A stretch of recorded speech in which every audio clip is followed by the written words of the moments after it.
Hello, it is 10 minutes. Satan, the devils are evil spirits invisible to human eyes. If they cannot do anything to humans, there would be no need to concern about them. However, these evil spirits can manipulate people in powerful ways. So, how exactly do demons manipulate people? That's precisely thought.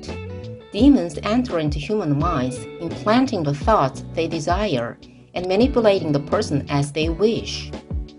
That doesn't mean demons are involved in every aspect of a person's daily life.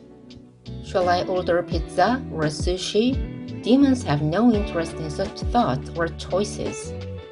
Satan is an adversary of God and a slanderer of God. They actively intervene only in achieving their own purposes, that is, they oppose and slander God. Let's see how they oppose and obstruct God through real-life examples. It was nearing the end of Jesus' 3-year ministry of preaching the gospel. The devil had already put it into the heart of Judas Iscariot, the son of Simon, to betray Jesus. He was a thief, and as he had the money box, he used to pilfer what was put into it.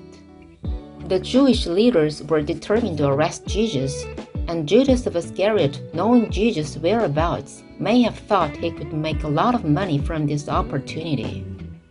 Judas would have considered it an incredibly favorable opportunity at the time.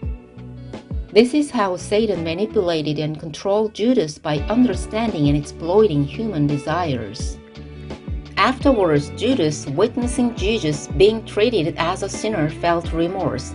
He threw the 30 pieces of silver he had received and went and hanged himself. It's only after the devil had achieved his purpose and departed that Judas finally realized his mistake and felt remorse. However, it was already too late. Similar events also occurred to Jesus' disciple Peter. Jesus foretold his disciples that he would undergo much suffering and be killed.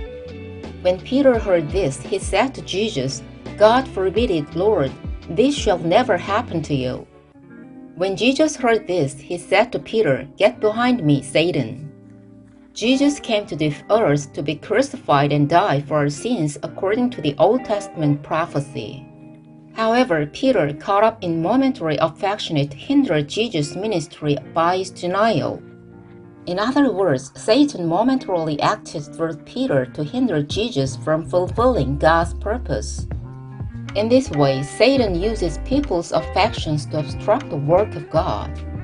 Knowing this tactic, Jesus strongly rebuked Peter and awakened his spirit.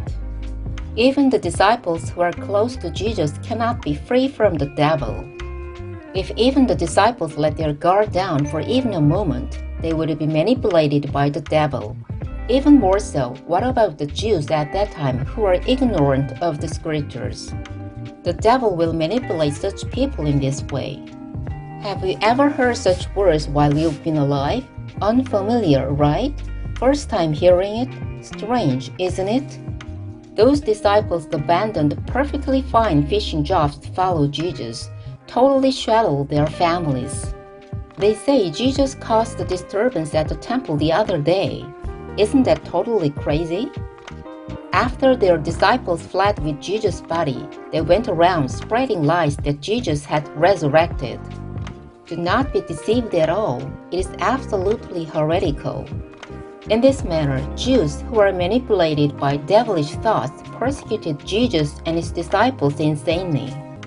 How about you? Can you guarantee that you will never succumb to devilish thoughts? Can you boast of being better than Peter or Judas Iscariot? The devil delights in such arrogant individuals. Those who underestimate the power of the devil and become complacent are the easiest to manipulate. Those who are cautious, considering that the thoughts arising in their own minds might be devilish, are even more difficult to deceive from the devil's perspective. Even today, Satan enters the minds of those ignorant of the Bible, lacking discernment, and being unwise, just as he did 2,000 years ago opposing the work of God. Can one excuse themselves to God by claiming that they were influenced and manipulated by the devil to entertain wrongful thoughts? You cannot do that, because the decision to deem those thoughts as right and act upon them lies within oneself. Then how can one fight and overcome the thoughts given by the devil? When faced with a thought, calmly reconsider from the beginning.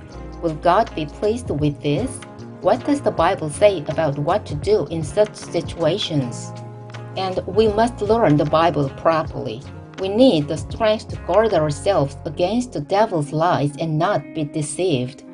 Satan, over the course of 6,000 years, has become an expert in deceiving and manipulating humans, having opposed God countless times. Let us never be complacent. It was 10 minutes. Thank you.